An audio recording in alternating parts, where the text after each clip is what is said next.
Good afternoon, everybody. I hope you all are getting excited and ready for the holidays. It's hard to believe we are so far into December already.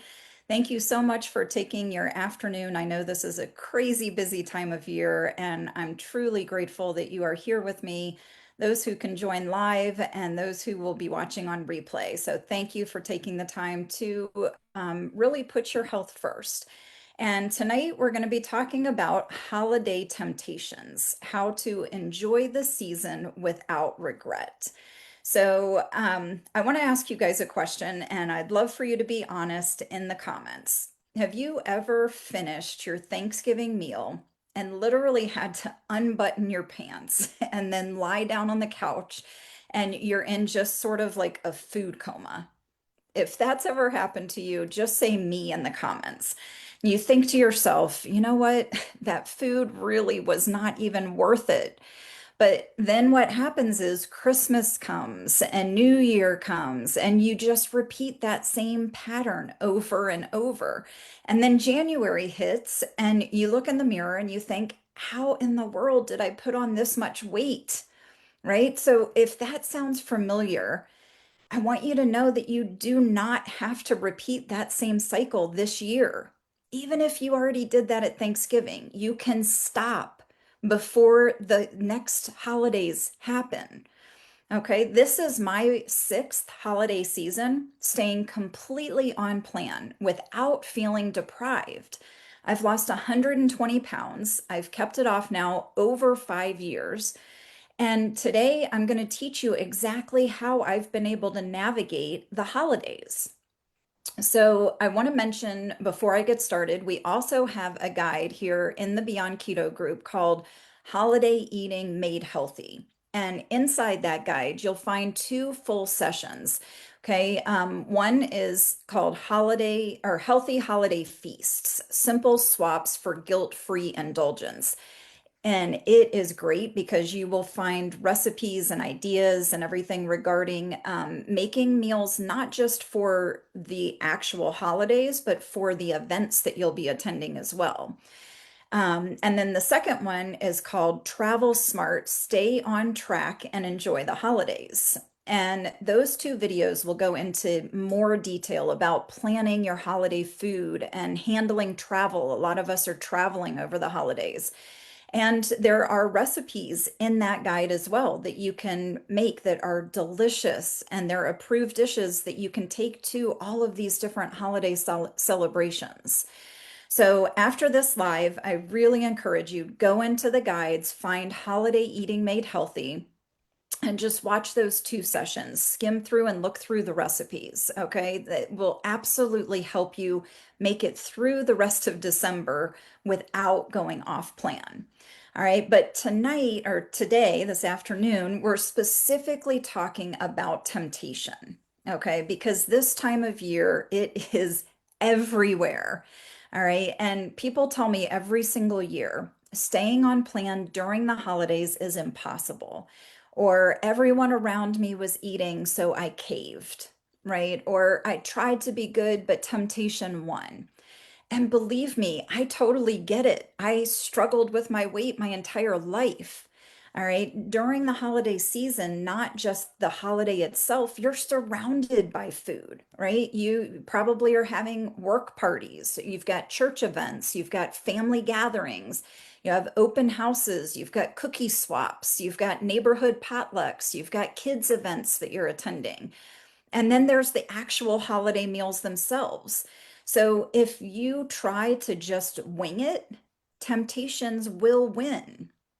But when you walk in with a strategy, everything changes. So, we're going to talk about how to plan a holiday meal that actually will keep you satisfied. All right, without feeling deprived. We're going to talk about what to do when your family brings those desserts that you used to love, how to avoid that one bite spiral that can set you back a whole week, what to do when you're at a gathering and nothing there fits on our healthy lifestyle, how to build your plate, when to eat, how to avoid mindless snacking, and what you can bring with you so you always will have something to enjoy.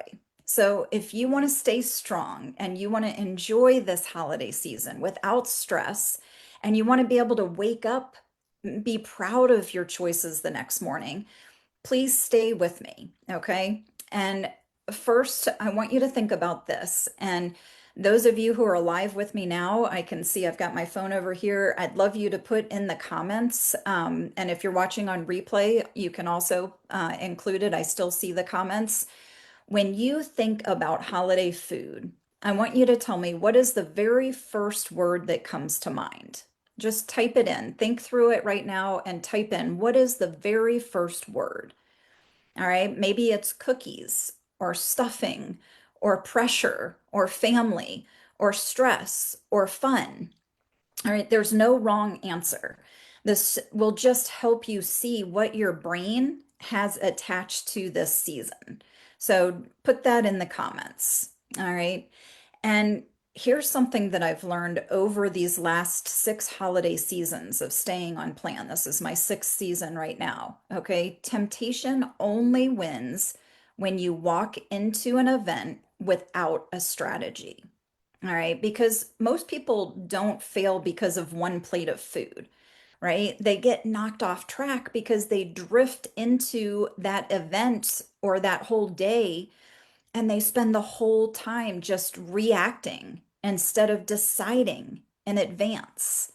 All right, so before we talk specifics about appetizers and plates and desserts and what we need to really talk about, the thing that determines everything else is your mindset. Okay. Temptation always starts in your mind before it ever reaches your mouth. Okay. So there are two different mindsets that you can walk into an event with. The first one is the powerless mindset. Okay. This sounds like, oh, everyone else is eating. I don't want to be rude. It's the holidays. Oh, one bite's not going to hurt. I deserve this. I'll start over tomorrow. Okay. When you think like that, you're already walking into the room defeated. The second option is so much better. This is the identity mindset. I talk a lot in my Real Health Resolvers group about shifting our identity. Okay, this sounds more like, you know what? I know how these foods will make me feel. I love the way I feel when I stay on plan. I have a goal that matters more than a few bites of pleasure. It's not that I can't have these foods, it's that I'm choosing not to have them. I can enjoy this event without eating everything that's here. Okay, that mindset puts you back in control. I love it. Trisha Mason, I shared a post about doing this live session, and Trisha Mason, she's in my Real Health Resolvers group. She's lost 90 pounds. She's kept it off for over 2 years, and she commented on my post earlier, and she said something so powerful. She said she no longer even feels tempted because she knows that those sugary foods may taste good for a moment, but they instantly make her feel horrible and they no longer serve her body. So that is mindset, okay? When you truly understand the cost of that one bite, temptation loses its power. So today I'm going to help you build a strategy that will protect your mindset and your body all season long. Because, like I said, most people don't get thrown off just on Christmas Day, right? They get thrown off at the office cookie table, the dessert trays at work, the appetizer table at the neighborhood party, the treats that people give you, right? It's a love language, gift giving, and they're giving you items that are not good for you.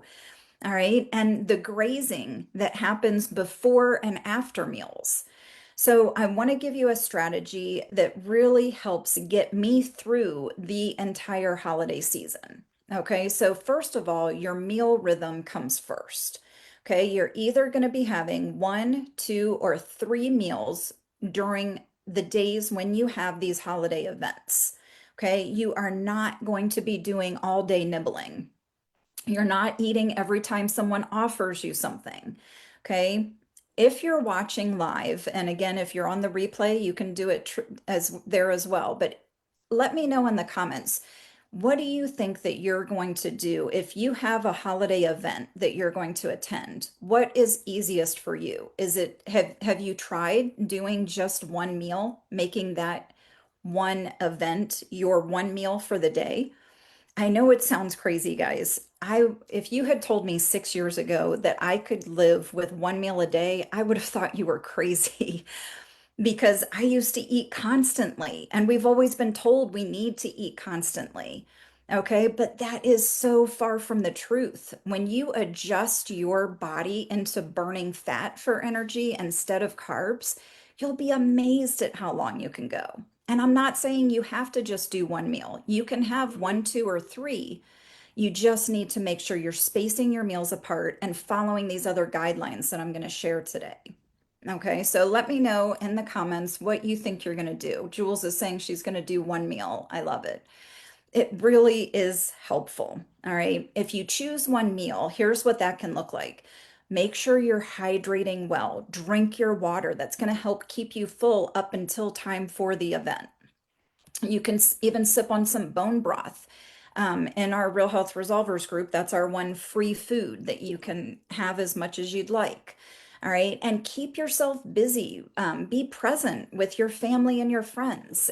And then enjoy one intentional planned feast. Okay. Sorry, I'm going to turn the volume down because I keep hearing it dinging.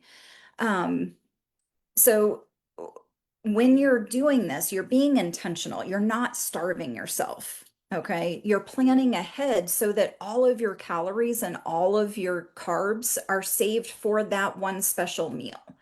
Okay. And if you're not ready for that yet, that's okay. Do your two meals, do your three meals.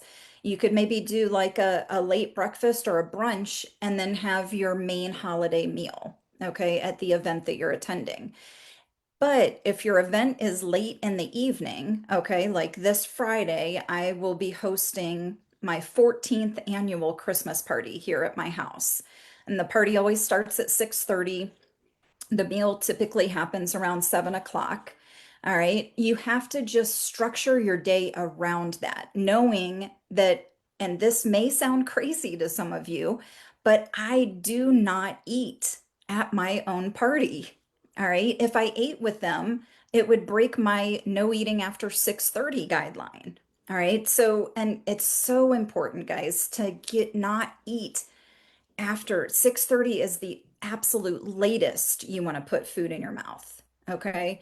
So here's what I do every single year, and it has always worked beautifully. Okay. I make a plate of all of the approved foods at the event. Okay. We host and we provide the main dish.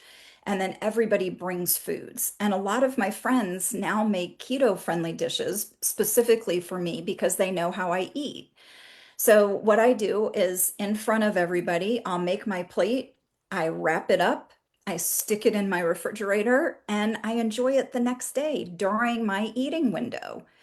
And what this does is truly three things. Okay. One, it shows appreciation for what people have made, especially if it's keto friendly food and they've made it specifically for me. Two, it allows me to stay 100% on plan. I'm not eating after I should. And three, it keeps me from that big meal at 7 or sometimes even 8 p.m.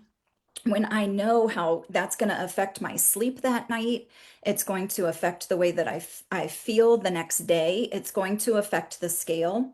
Okay. We have to let our bodies have a break from digestion and from insulin prior to going and lying down for bed at night. Okay, so you can do this at any event.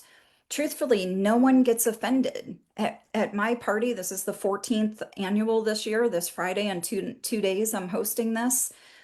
People already know that I don't eat. It actually gives me a chance to be able to get around and mingle with everybody at the different tables and gives me a chance to take my mind off of food and put it on people. So no one gets offended, right? And what it's going to do is it's going to honor your goals and it honors your friends. All right, so let's talk about appetizers because at these events, truthfully, everyone munches the entire time, right? This is where the biggest temptation hits for most people because During these holiday events, people snack nonstop. They stand around the table snacking before the meal. They snack between the meal and dessert. They snack while they're talking. They snack on their way out. They're grabbing stuff and taking it with them. And every bite of food will spike your insulin and it's going to create cravings. So that's why people feel so out of control during holiday gatherings. All right. And that's why I feel so in control at my annual 14th annual party because I just know I'm not putting one bite of food in my mouth and that keeps those cravings away. All right, so here's your new strategy instead. If everyone is eating appetizers and it's before the main meal is going to be served, make yourself a plate of approved appetizers, okay? But save it for your meal. Don't stand there and snack. You're going to start that insulin response. Okay, there's usually something approved at even the most carb heavy parties. Okay, look for veggie trays, deviled eggs, meat and cheese boards, shrimp, pickles, or and olives. Something that you brought yourself. There's a lot of delicious dips that you can make for an appetizer, and you can bring veggies with it. One has three ingredients, super simple. It's cream cheese, um, rotel, which are like a can of diced tomatoes, and sausage that you cook up in advance. And you mix it up. You can bring it in a little crock pot. It's delicious and satisfying. So, but don't snack on it, okay? This, if you do what I'm suggesting and you make your plate in advance, that prevents that mindless snacking that causes those highs and lows all day long or the entire event. All right. Next, I want to talk about how you build your holiday plate. Okay. When it is time to eat, here's what you're going to do. And this is going to keep you satisfied so you don't crave sugar later. Okay. Start with protein. Picture half of your plate. Okay. Find most of these events, you can find turkey or ham. Make sure it's not the honey baked glazed kind because that's going to be a lot of sugar. But ham that doesn't have that, roast beef, prime rib, whatever it is that they're serving, and let that fill half of your plate. Okay. Try to look for clean protein. Then add your healthy fat. Maybe you could make your own gravy. There's a recipe in that guide, the Healthy Eating Made or Holiday Eating Made Healthy guide for gravy that's made with all approved ingredients. That's a great way to add some fat. Put some butter on your veggies. Bring some approved casseroles that are made with like cream cheese or heavy cream. Those are going, if you can tolerate dairy. I know we do have dairy-free people in the group, but if you can have dairy, those are great ways to get your fat up. And then just fill in your plate with low carb veggies and approved sides. Okay. And this is where prepping ahead makes everything easier. Because if you can bring with you some of those recipes that we have in that guide, like approved green bean casserole, creamed spinach, super simple. You can just get either frozen or fresh spinach, mix it with some heavy cream, some garlic powder, mix in some cream cheese. It's delicious, it's satisfying and filling. Mock sweet potato casserole is amazing. It's got a pecan crumble on top. Cauliflower mash tastes just like mashed potatoes, but it's cauliflowers. Deviled eggs are great, bacon wrapped Brussels sprouts, all these things, and definitely an approved dessert. We're going to talk about that in just a minute. But if you do that and you're able to put those on your plate, you won't feel deprived. Okay. You're going to feel empowered because you won't be just sitting there feeling punished with a plain salad, right? While everyone else is enjoying delicious holiday food. You're going to get to enjoy those holiday flavors with ingredients that will love your body back. So, as you're building your plate, there's always a pick your hard moment. Okay. It's hard to say no in the moment when something is right there in front of you. But it's also hard to wake up the next day feeling bloated and inflamed and mad at yourself and guilty. All right. And then you start thinking, you know what? I'll just wait till January. All right. So one hard is short term, right? You're giving up that taste of whatever it is that you feel you're missing for that moment. The other hard lasts so much longer. So in that moment, I want you to think, I'm choosing the kind of hard that serves my future self. I'm choosing to feel good tomorrow, right? You can do this.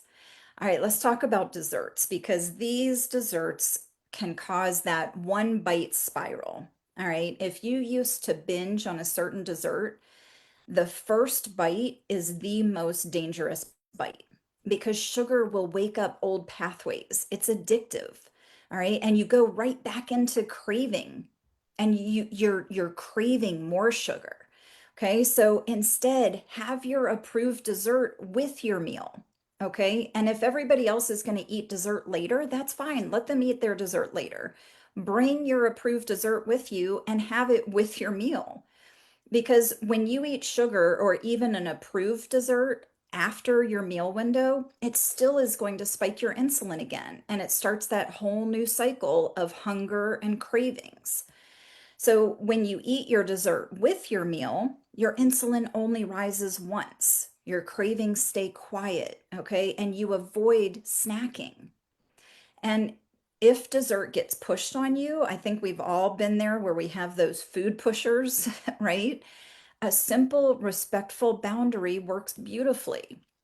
You can tell the person, you know what, that looks amazing, but I feel so good staying on track. I'm going to go ahead and pass this time. Or because it looks so good, I probably wouldn't be able to stop at just one bite. And I love feeling great tomorrow. Okay, you really don't owe anyone anything more than that. It's not going to affect them if you're not eating your Aunt Betsy's apple pie that she's made for you. Okay, you can say no. You have to learn to say no. And truthfully, people respect you for it. All right. And there's one habit that saves people hundreds of calories, and that's to put the food away. Okay, this is the simplest and most powerful habit.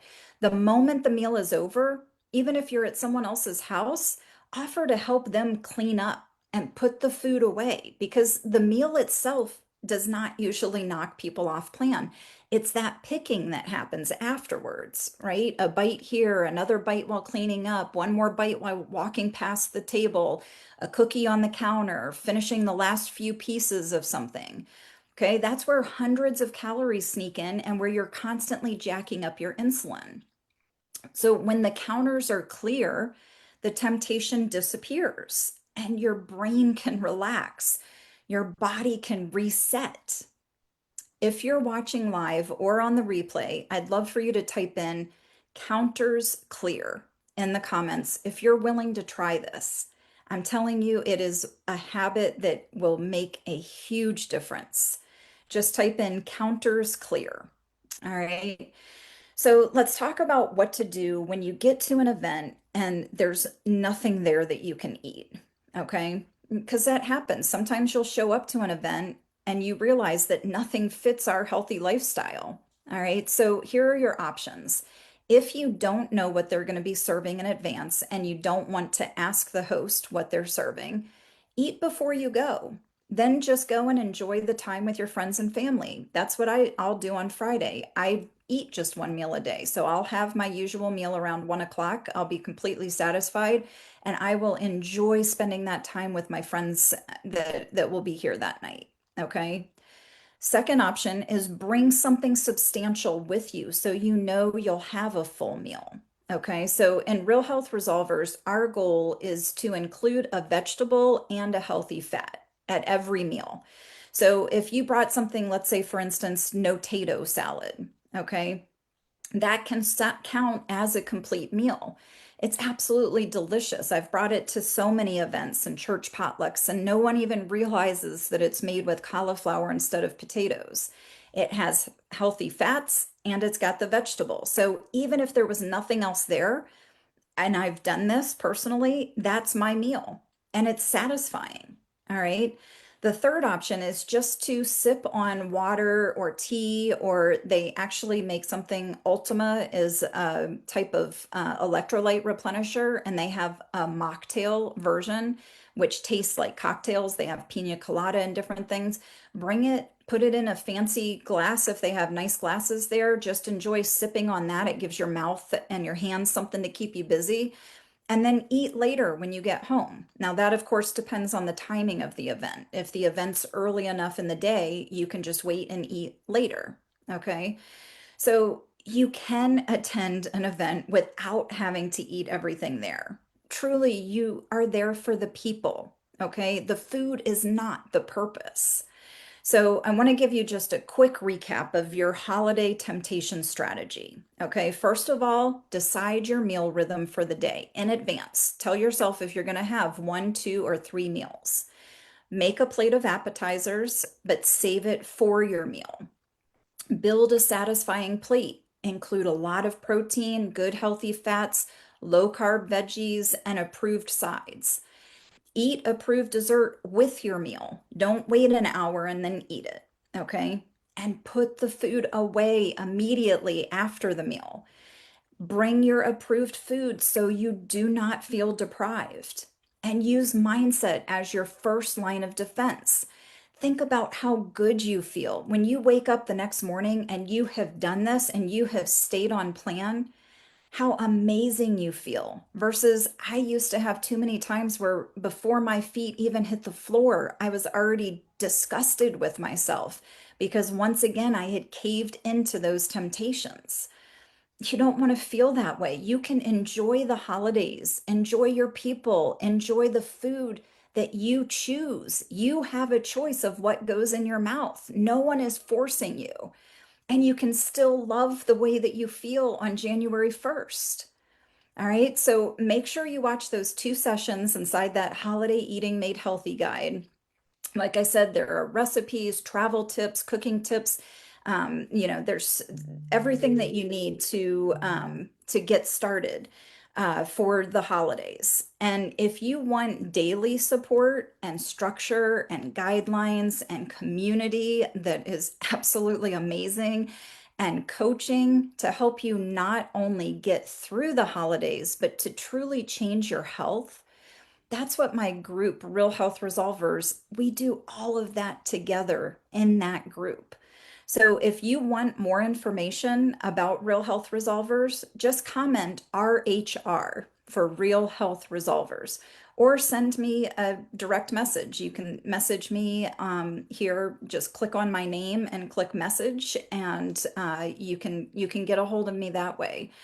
But I know you can do this. This truly can be your first holiday season where you stay on plan and you don't feel deprived.